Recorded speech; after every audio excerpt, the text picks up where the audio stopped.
Bismillahirrahmanirrahim. Insya Allah mulai hari ini dan hari-hari kedepannya saya akan membahas dulu fikih wanita, yakni melalui rujukan kitab Al-Ibanah wal Ifadhah, yakni kitab yang khusus membahas hukum-hukum haid, nifas dan juga istihadhah berdasarkan madhab Syafi'i.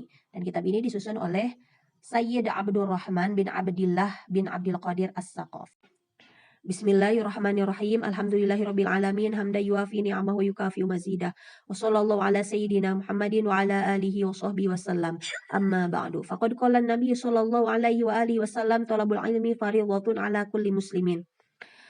Setelah musannif memanjatkan puji syukur pada Allah Subhanahu wa taala, memanjatkan sholawat serta salam kepada baginda Nabi Muhammad, kemudian kepada keluarganya dan para sahabatnya, kemudian musannif di sini langsung berkata bahwa Nabi Muhammad SAW telah bersabda, "Thalabul ilmi fardhatun ala kulli muslimin." Bahwa ini kata Nabi Muhammad, mencari ilmu itu hukumnya adalah fardu kepada setiap muslim. Fal hadithu yufidu wujuba ta'allumil ilmi. Hadis ini itu memberikan faidah akan wajibnya mencari ilmu. Wa min ilmil wajibi 'alal mar'ati an tata'allama ma tahtaju ilaihi min ahkamil haidhi wan nifasi wal istihadati.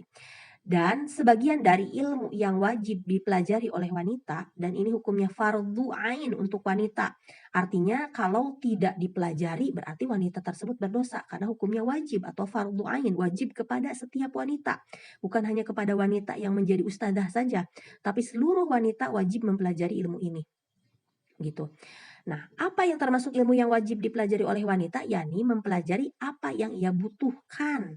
Seperti mempelajari hukum-hukum haid, nifas, dan istihadhah. Kenapa ini sangat dibutuhkan oleh wanita mempelajari hukum haid, nifas, dan istihadhah? Karena ini sangat berkaitan dengan ibadahnya wanita. Kalau keluar darah haid, haram sholat, haram puasa. Keluar darah nifas, haram sholat, haram puasa. Keluar darah istihadhah, wajib sholat, wajib puasa. Nah, kalau tidak dipelajari hukum-hukumnya, takutnya si wanita ini ketika haid malah puasa, malah sholat, padahal hukumnya haram. Ketika istihadhah malah meninggalkan sholat, malah meninggalkan puasa, padahal hukumnya wajib. Nah, kenapa itu bisa terjadi? Karena ia tidak bisa membedakan mana haid, mana nifas, mana istihadhah. Karena dia tidak mempelajari ilmunya. Nah, karena ini berkaitan dengan ibadah wanita, makanya mempelajari haid, nifas, dan istihadhah itu menjadi wajib. Sebagaimana kaidah ushul fikih, ma la yatimmul wajib illa bihi fahuwa wajibun. Gitu.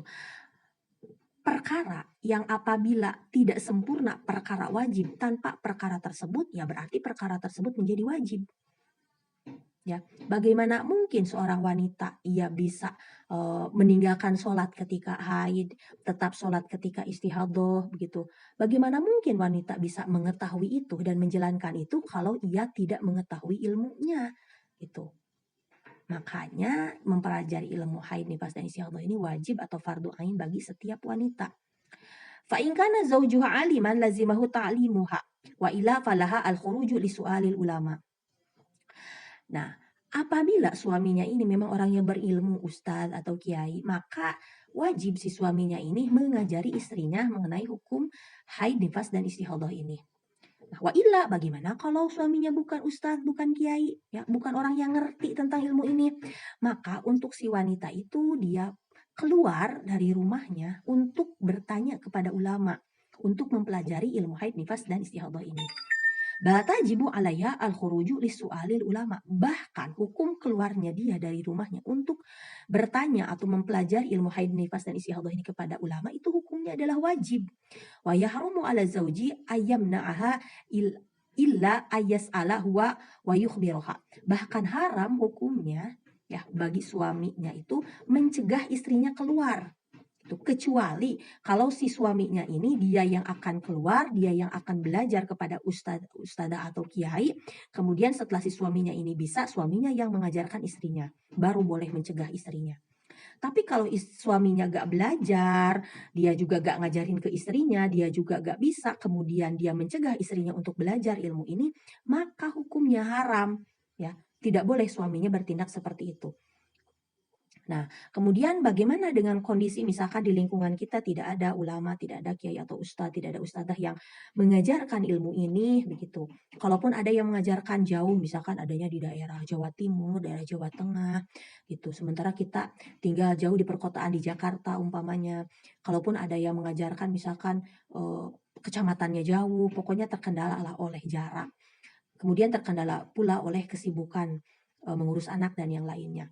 Maka ini menjadi salah satu alternatif belajar seperti melalui internet ya, melalui TikTok, melalui media yang lainnya mempelajari ilmu haid, nifas dan istihadhah ini. Walaupun sebenarnya kalau dari segi keunggulan, unggul mana? Ya tentu unggul langsung belajar bertatap muka dengan gurunya langsung daripada belajar melalui internet. Ini hanya sebagai jalan keluar, solusi terakhir bagi apabila terkendala jarak, terkendala oleh misalkan waktu dan yang lainnya. تعلم هذه الأحكام يعد من الفقه الذي هو من علامات إرادة الله بعبده الخير حيث جاء عنه صلى الله عليه وآله وسلم ما يريد الله به خيرا يفقهه في الدين.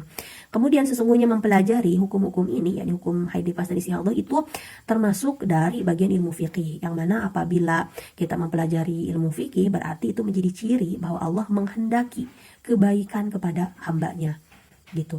Karena sebagaimana nih ada sebuah hadis dari Nabi Muhammad SAW, mayuridillahu bi khairan yufaqihu fiddin. Barang siapa Allah menghendaki kebaikan pada dirinya, maka Allah akan memberikan kefahamannya dalam ilmu agama. Maka bersyukurlah kita ketika kita mempelajari ilmu ini, berarti Allah sedang menghendaki kebaikan pada diri kita. Kita menjadi salah satu dari hamba-hamba Allah yang terpilih, yang Allah kehendaki kebaikan pada diri kita.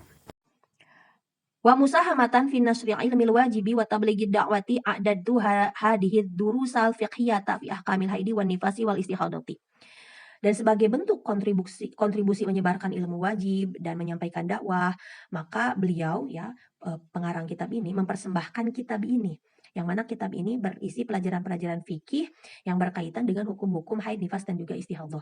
Wa qad jama'atu hadhihi risalata min kutubil a'immatina syafi'iyyati ridwanullahi alaihim. Dan isi dari kitab ini itu adalah hasil mengumpulkan dari risalah-risalah kitab-kitab imam yang bermadhab Syafi'i. Makanya nanti di bawahnya ada catatan-catatan kakinya dari mana ditukilnya, dari imam siapa, dari kitab apa, nanti ada di catatan kakinya. Wa aktsaruha mustafadun min risalati syaikhina al-alamah Muhammad bin Ali al-Khatib hafizahullahu wa mata'a bihi fi khairin wa afiyatin.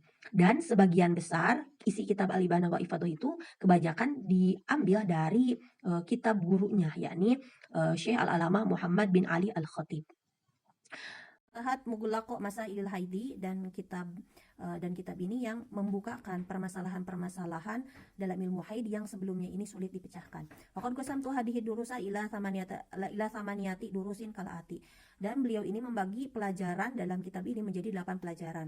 Al-awalu muqaddimatun amatun haula dimail kharijati minal farji. Pelajaran yang pertama ini muqaddimah umum berkaitan dengan darah yang keluar dari farji wanita. Pelajaran yang kedua mempelajari usia minimal haid, sifat-sifat darah haid, warna darah haid, dan durasi haid. Pelajaran yang ketiga mempelajari suci di antara haid dan nifas. Pelajaran yang keempat mempelajari nifas, kemudian masa nifas dan apa-apa yang berkaitan dengan nifas dari hukum-hukumnya. Kemudian pelajaran yang kelima mempelajari apa yang diharamkan bagi wanita haid dan nifas. Pelajaran keenam mempelajari ta'rif atau definisi dari istihadhah dan apa yang harus dilakukan oleh wanita yang istihadhah. Kemudian pelajaran ketujuh mempelajari mustahadhah fil haid alias haid campur istihadhah. Pelajaran kedelapan mempelajari mustahadhah fil nifas alias nifas campur istihadhah. Was'alullah ta'ala ij'ala hadzal amala khalisan liwajhil karim. Musannif ini berharap Allah Subhanahu wa taala menjadikannya dalam membuat kitab ini itu murni ikhlas, hanya mengharap ridho dari Allah Subhanahu wa taala. Wa arju amulu miman ittala alaihi far'a fihi khata'an ayunabihani alaihi wa jazallahu khairal jaza.